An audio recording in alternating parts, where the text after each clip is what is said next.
Hallelujah. Hallelujah. Hallelujah. Shalom, shalom, bien-aimés amis de Jésus. Ce matin, nous sommes rassemblés au nom du Père et du Fils et du Saint-Esprit. Amen. Alors, bien-aimés, en ce samedi matin, nous allons dire merci au Seigneur Jésus.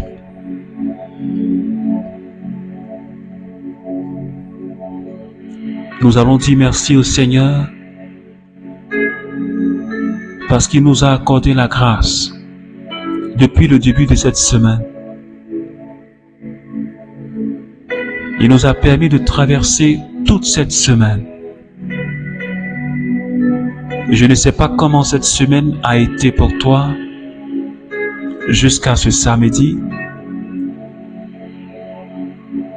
Je ne sais pas qu'est-ce que tu as expérimenté, qu'est-ce que tu as vécu. Je ne sais pas quelle expérience est-ce que tu as fait. Mais ce matin, bien-aimé, je voudrais juste que tu te joignes à moi pour qu'ensemble nous puissions dire merci à Jésus pour la vie qu'il nous a donnée ce matin, pour la respiration qu'il nous a donnée. Et il a fait gratuitement. Seigneur, ce matin, je te remercie infiniment. Seigneur, pour ta bonté dans ma vie. Je te remercie pour toute cette semaine. Seigneur, tu nous as accordé la grâce de la prière. Tu nous as permis d'écouter ta parole. Tu nous as permis, Seigneur, tout au long de cette semaine de parler des âmes spirituelles, l'armure que tu nous donnes. Je te remercie pour tout ce que tu m'as enseigné. Merci infiniment pour tout ce que tu as enseigné à toutes ces personnes qui priaient avec nous les matins, Seigneur. Merci infiniment, Jésus. Tu es le Dieu de bonté. Tu es le Dieu de fidélité. Tu es le Dieu de sainteté. Jésus, tu n'as pas ton pareil, Seigneur. Tu n'as pas ton semblable, Seigneur. Et ce matin, Seigneur, je voudrais encore te dire merci. Merci infiniment, Jésus. Merci infiniment, Jésus. Tu es le grand Dieu, le puissant. Est-ce que quelqu'un peut dire avec moi, Jésus, tu es grand et tu es puissant? Ce n'était même pas évident que je puisse ce matin me réveiller. Mais Seigneur, tu m'as fait grâce. Alors je continuerai à parler de toi. Je continuerai à te célébrer. Je continuerai à t'adorer, Jésus. Parce que tu me donnes encore l'occasion de le faire. Oh Maleos Kintalabra Kishkintalabaos. Que ton nom soit élevé ce matin, Jésus. Toi qui es assis sur ton trône de gloire. Toi qui règnes en majesté et en puissance, Jésus. Aucun Dieu n'est comme toi. Aucun Dieu n'est comparable à toi. Aucun Dieu ne peut t'égaler, Jésus. Parce que tu es unique en ton genre. Tu es Dieu. De même nature que le Père et le Saint-Esprit. Ce matin, Seigneur, je voudrais t'adorer.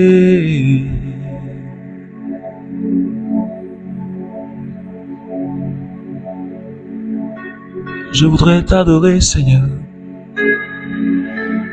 Parce qu'en dehors de toi, Seigneur, il n'y a pas de vie. En dehors de toi, il n'y a pas de vie, Jésus. En dehors de toi, il n'y a pas de succès véritable, Jésus. En dehors de toi, il n'y a pas de délivrance, Jésus. En dehors de toi, il n'y a pas de salut. C'est toi, notre Rédempteur. C'est toi, mon salut. C'est toi, ma délivrance. Est-ce que tu peux dire ce matin, Jésus, tu es ma délivrance? Béni sois-tu, Seigneur. Honneur à toi, Jésus. Gloire à toi, mon Dieu. Honneur à toi, Seigneur. Out of my belly shall flow rivers, rivers of living waters.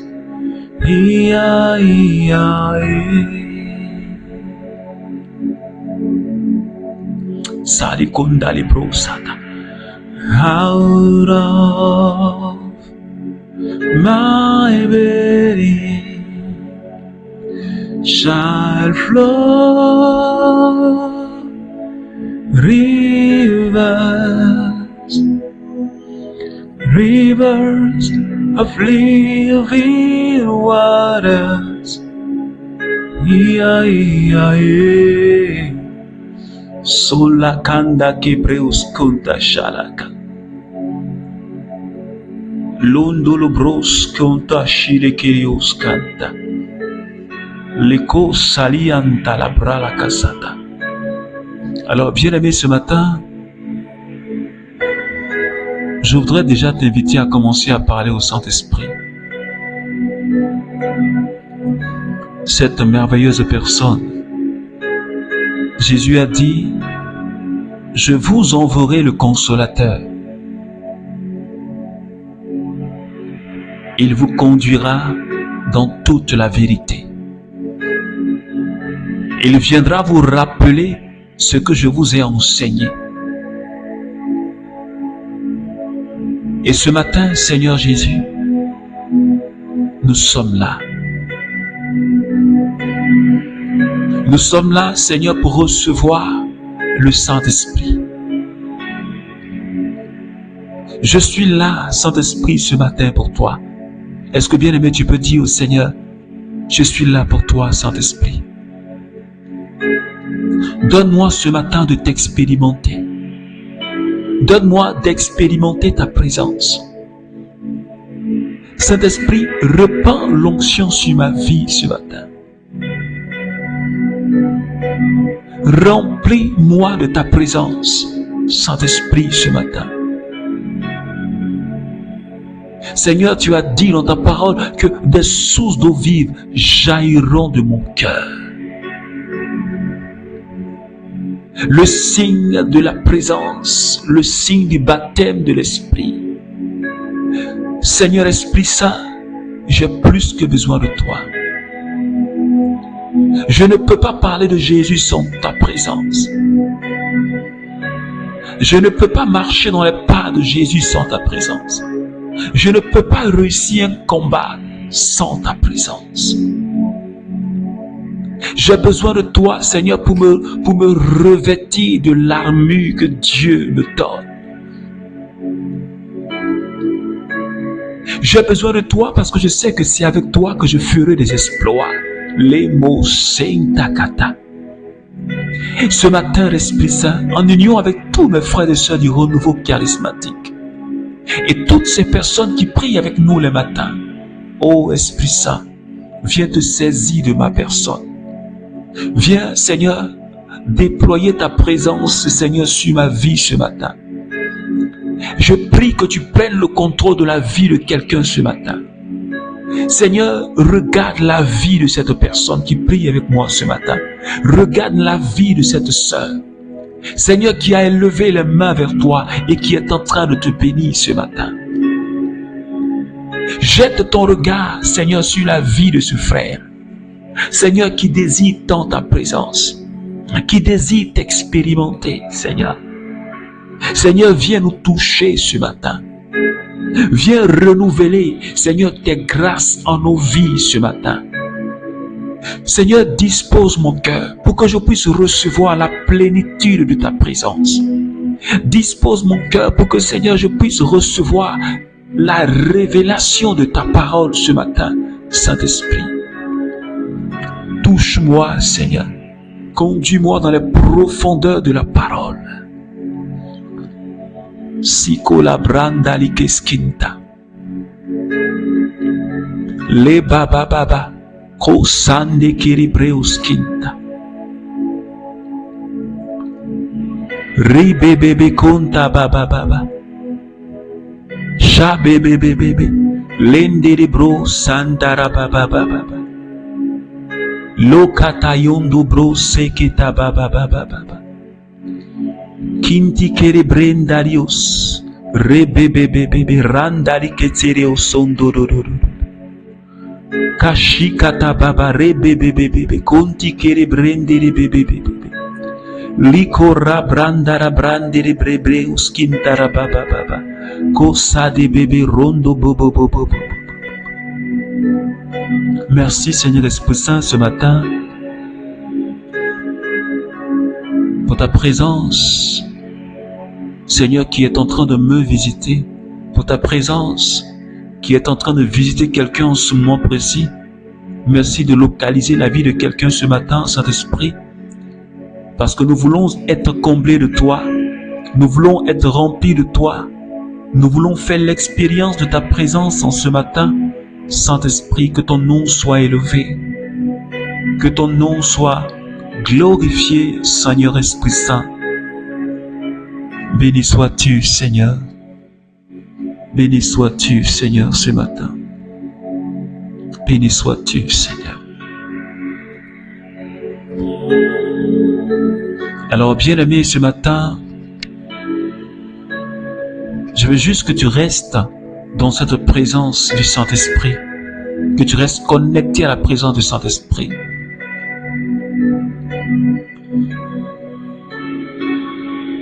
La Bible dit en Éphésiens chapitre 6, le verset 17,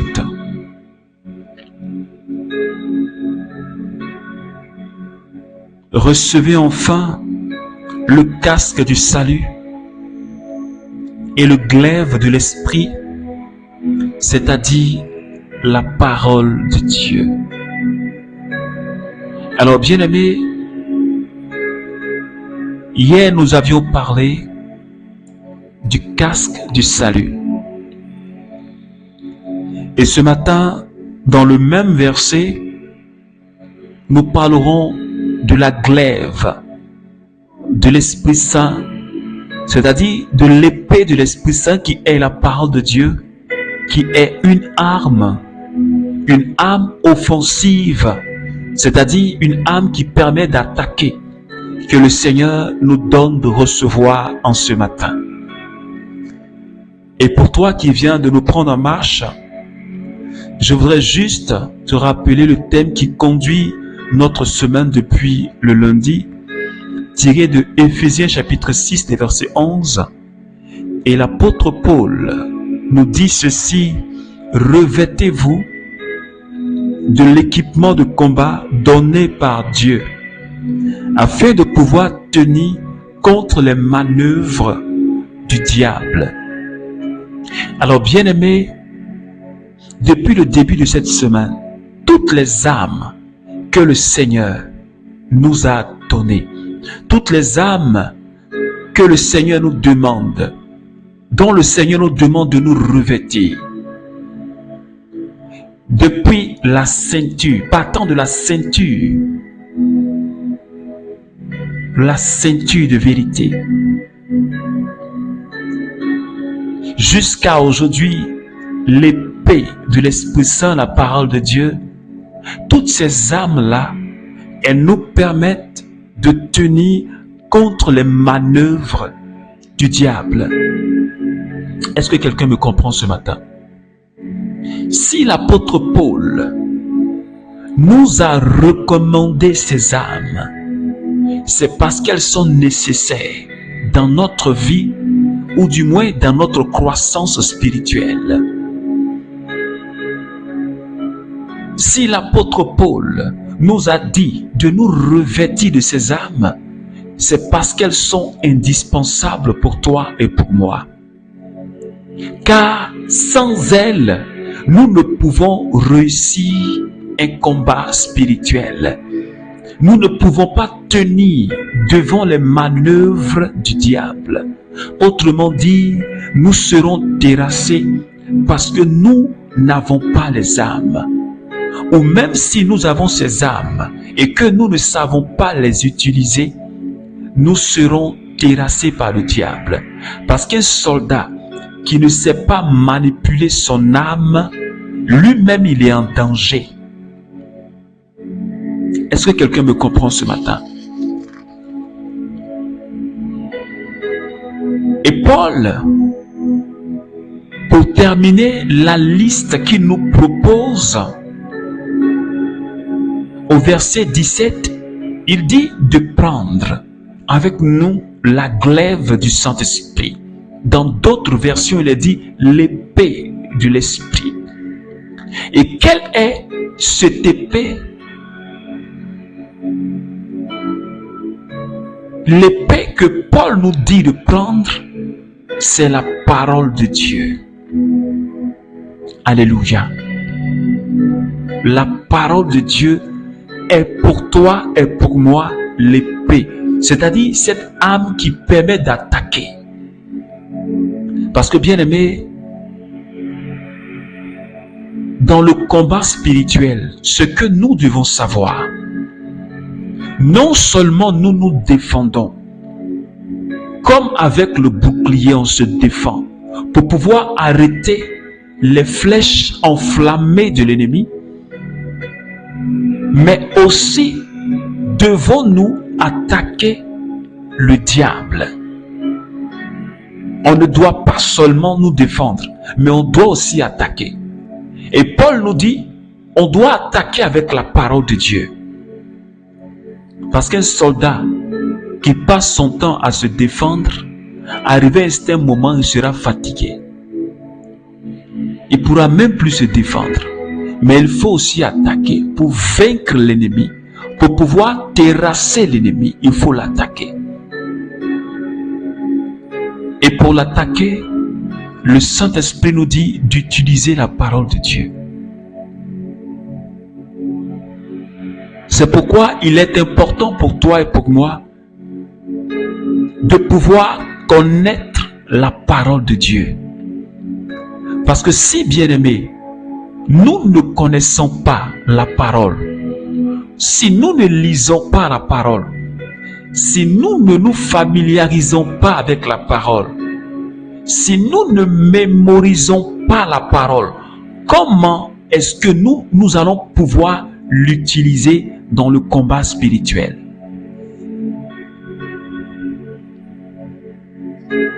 Quelqu'un qui ne sait pas que il a le pouvoir de marcher sur scorpions et serpents et de vaincre et d'écraser toute la puissance de l'ennemi. Quelqu'un qui n'a pas la révélation de cette parole, comment pourra-t-il l'utiliser pour vaincre le démon? Quelqu'un qui ne sait pas que Colossiens chapitre 2, le verset 15 disent: toutes les autorités et les principautés du monde des ténèbres ont été dépouillées et traînées dans le cortège de victoire de la croix de Christ. Quelqu'un qui n'a pas la connaissance de cette parole, comment pourra-t-il résister devant un démon et le vaincre? Quelqu'un qui ne sait pas que, Éphésiens chapitre 1, nous sommes assis dans les lieux célestes avec le Christ. Nous régnons avec lui dans les lieux célestes. C'est-à-dire que nous sommes en hauteur. Nous sommes en hauteur. Quelqu'un qui ne sait pas qu'il est spirituellement élevé et qu'il est capable d'écraser toute la puissance de l'ennemi, qu'il est assis avec le Christ pour régner. Quelqu'un qui ne sait pas qu'il est roi, qu'il doit régner sur le démon. Comment pourra-t-il résister aux manœuvres du diable? C'est pourquoi, bien-aimé, tu comprends avec moi qu'il est vraiment important de connaître la parole de Dieu. Autrement dit, on sera des éternels vaincus. Matthieu chapitre 4, la Bible dit, quand Jésus a été baptisé, le Saint-Esprit l'a conduit au désert. Et là-bas, le diable s'est présenté à lui pour le tenter. Et tu sais avec moi comment ça s'est passé. Parce que le diable lui aussi, il cite la parole de Dieu. Il utilisait la parole de Dieu pour pouvoir tenter le Christ. Or, ce qu'il a oublié, c'est que lui-même il ignore, c'est qu'il était en face de celui-là même qui est la parole de Dieu. C'est pourquoi Jésus a vaincu le diable. Jésus lui-même, il s'est appuyé sur la parole de Dieu pour dire au diable, va loin de moi. Parce que le diable lui a dit, regarde les royaumes de la terre et leurs richesses. Tout ça là, c'est pour moi. Prosterne-toi devant moi. Adore-moi et moi je te les donnerai. Jésus lui a dit, tu n'adoreras que Dieu seul. Et c'est devant lui seul qu'on doit se prosterner, non pas devant un démon.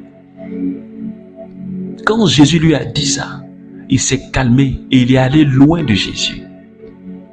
Mais si tu n'as pas la révélation, la connaissance de la parole de Dieu, l'ennemi va te terrasser. Parce que tu n'as pas cette épée pour pouvoir te battre. Tu ne sais pas que Dieu a dit dans le livre de Jérémie qu'il a pour toi un projet de bonheur, qu'il a pour toi un projet d'avenir. Tu ne sais pas. Et comme tu ne le sais pas, le démon là, il t'attaque. Il t'envoie le découragement. Il te fait croire que tu n'as pas d'avenir, que tu ne vas pas réussir. Il te fait croire que tu es perdu. Et tu passes ton temps à pleurer parce que tu n'as pas la connaissance de la parole concernant ton avenir.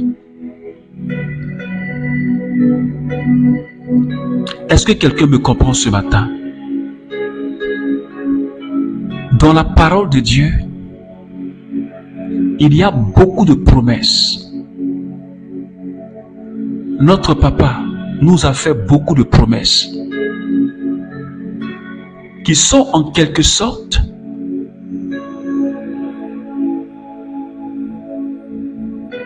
des paroles d'espoir sur lesquelles nous devons nous appuyer pour attaquer le diable.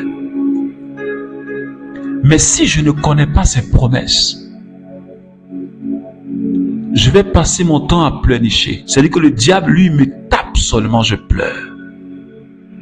Il me bombarde et je pleure parce que je ne connais pas la parole. C'est pourquoi je dis à quelqu'un, je dis à un membre du renouveau charismatique,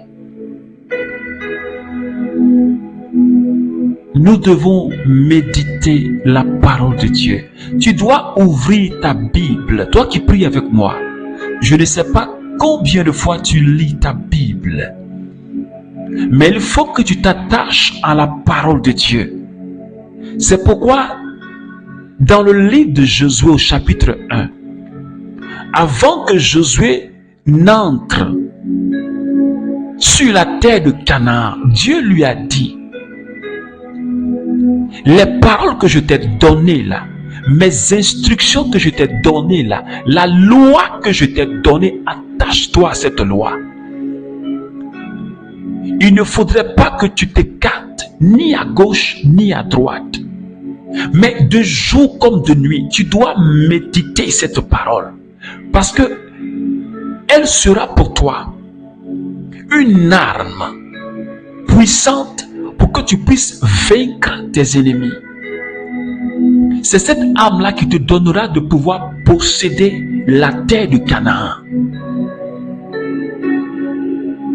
Mais si Josué n'avait pas la révélation de la parole, s'il ne savait pas que Dieu lui a donné et a donné au peuple d'Israël la terre de Canaan en héritage, si eux ne savaient pas, ils n'allaient pas avoir la victoire. Mais le fait d'avoir la révélation, à 99%, ils étaient déjà victorieux. Est-ce que quelqu'un me comprend? Quand tu ne sais pas, le diable t'aveugle et te conduit sur un autre chemin. Et le plus souvent, on est resté là en train de nous défendre seulement. Parce qu'on ne nous a pas appris à nous battre. On ne nous a pas appris à attaquer. On est toujours sur la défensive. C'est-à-dire qu'on reçoit seulement les coups. Or, il faut utiliser cette parole que le Dieu te donne. Comme Paul pouvait le dire en Hébreux chapitre 4, le verset 12. Cette parole-là, elle est efficace. Elle est puissante. Et Paul dit, les armes que nous avons, ce ne sont pas des armes humaines. Elles sont des armes spirituelles. Capables de faire tomber des forteresses. Capables de détruire des forteresses. La parole de Dieu, elle est puissante. Elle est esprit, elle est vie. Et quand elle est utilisée, Dieu agit. C'est pourquoi, bien-aimé, le Seigneur nous donne une arme, l'épée. Un soldat qui va en guerre sans son épée, tu vas te faire tuer. Est-ce que quelqu'un me comprend?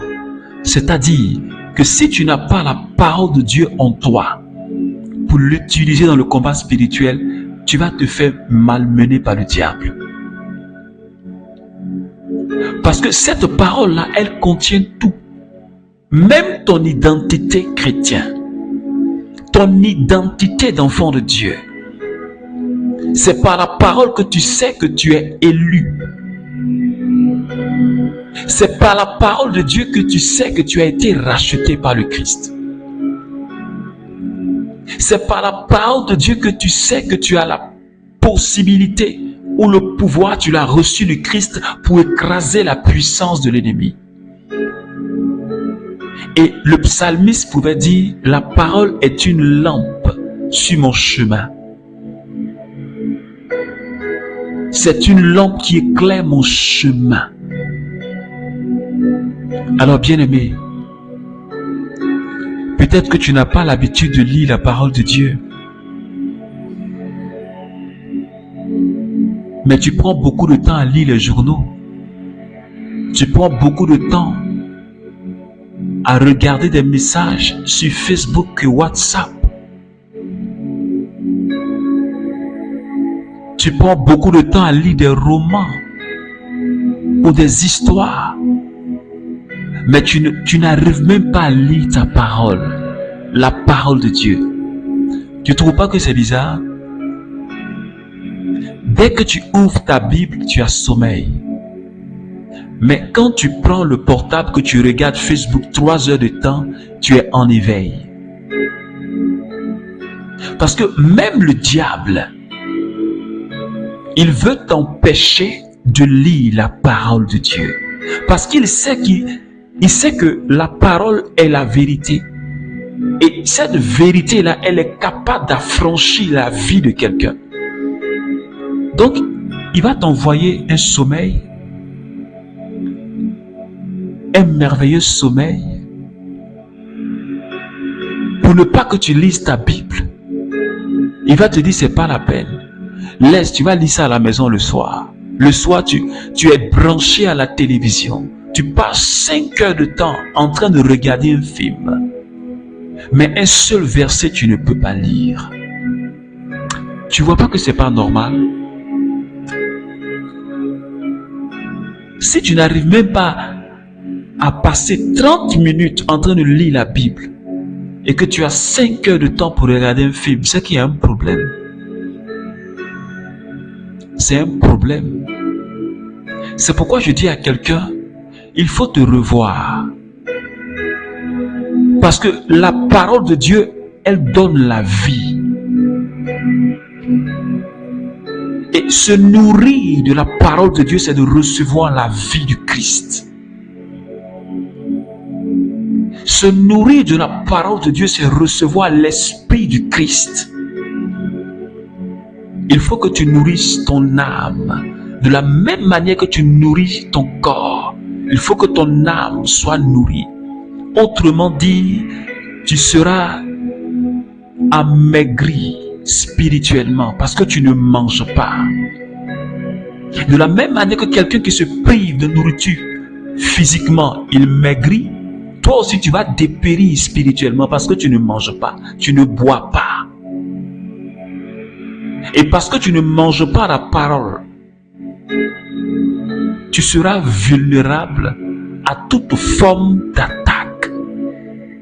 Puisque toi-même, tu n'as même pas ton épée, même pas même le bouclier, tu n'as pas. La ceinture, tu n'as pas. La chaussure, tu n'as pas. La cuirasse même de la justice, tu n'as pas. Aucune arme. Tu es dépourvu. Alors tu es vulnérable. C'est pourquoi ce matin, le Seigneur te parle. Il faut que tu récupères ta Bible là où tu l'as rangée et mets-toi au travail. Mets-toi au travail. Alors ce matin, bien-aimé, nous allons prier le Seigneur. Il nous a dit depuis le début de cette semaine de prendre les âmes. Et nous l'avons pris. Ce matin, nous prenons la parole de Dieu. Tu vas dire au Seigneur, tu vas reconnaître que tu n'arrives pas à lire même ta Bible. Peut-être que tu n'arrives pas à lire. Tu vas dire au Saint-Esprit ce matin, donne-moi la force de lire la parole de Dieu. Je ne veux plus passer mon temps à lire les choses qui ne me nourrissent pas, mais qui détruisent ma vie intérieure. Parce qu'il y a beaucoup de livres qu'on lit qui ne sont pas spirituels, qui détruisent nos vies intérieures. Oui. Il y a des documents qu'on lit qui détruisent nos vies spirituelles. Juste parce que tu es en contact avec ces livres-là. Tu vas dire au Seigneur, je veux me débarrasser de tous ces livres-là qui ne sont pas chrétiens, mais qui souillent ton âme. Je veux m'accrocher à ta parole, la lire chaque jour, me nourrir chaque jour. Parce que la foi vient de ce qu'on entend. La foi vient de la parole de Dieu. Et je veux lire ta parole pour que grandisse en moi la foi, Seigneur. Je veux prendre cette épée, Seigneur, ce matin. Merci infiniment, Jésus, de m'avoir donné toutes ces âmes. Merci de bénir, Seigneur Dieu, mon week-end. Merci de bénir mon samedi. Merci de bénir la vie de quelqu'un qui prie avec moi ce matin. De bénir, Seigneur, cette journée du samedi. Et de nous donner, Seigneur, de rester en ta présence. Au nom de Jésus. Merci, Seigneur, de faire de moi un soldat vaillant. Merci de faire de moi un soldat victorieux. Merci, Seigneur, infiniment, de m'avoir équipé de toutes ces armes pour que, Seigneur, j'ai la victoire dans le combat au nom de Jésus. Merci, Seigneur. Alors, bien-aimé, que la grâce, que la paix de notre Seigneur Jésus demeure avec toi. Je t'invite à partager cette prière si elle t'a fait du bien. N'oublie jamais de partager. Que Dieu bénisse ton week-end. Et on se donne rendez-vous pour la semaine prochaine. Avec la grâce de Dieu, nous avons prié au nom du Père et du Fils et du Saint-Esprit. Amen. Écoute ceci, ces projets pour moi restent les meilleurs. Projets de bonheur.